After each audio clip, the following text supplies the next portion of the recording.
Hi, so for today, the first part of the experiment, we're going to be dealing with a low-pass filter.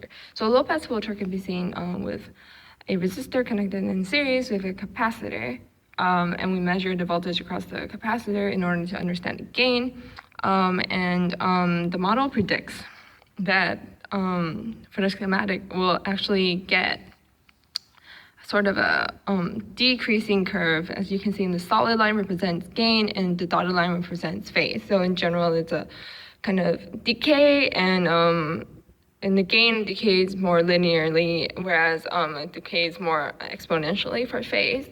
And we'll actually run this with AC current with a 1.5 kilo ohm resistor or equivalent resistor, and also a 0.001 microfarad capacitor with a sine wave. When we actually built the circuit, as you can see in this figure, we put a 1.2K ohm resistor in series with 3 more 0.1 kilo ohm to make a 1.5 kilo ohm resistor equivalence. And then we put that in series with a capacitor, and we measured the voltage across the capacitor, and the circuit setup was like this. And this was the twisted wire was connected to the power source and the input signal.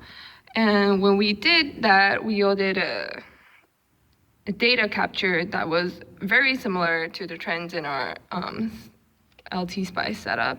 As you can see here, there's a similar kind of roll-off for our low-pass filter, and then a kind of almost like inverse S-shaped curve for the phase, which is also consistent with our experimental findings. It just suggests that our model, as shown in this schematic, is pretty accurate. In addition, in terms of how this actually demonstrates low-pass filtering, as you can see that for lower frequencies, there is a high gain at 0 dB, which suggests that all the frequencies are passed through, whereas for high frequencies, there's a decrease in the gain. And so there's less output for the given frequency input. Thus, we know that this model is fairly good and accurate in terms of describing a low-pass filter. Thank you.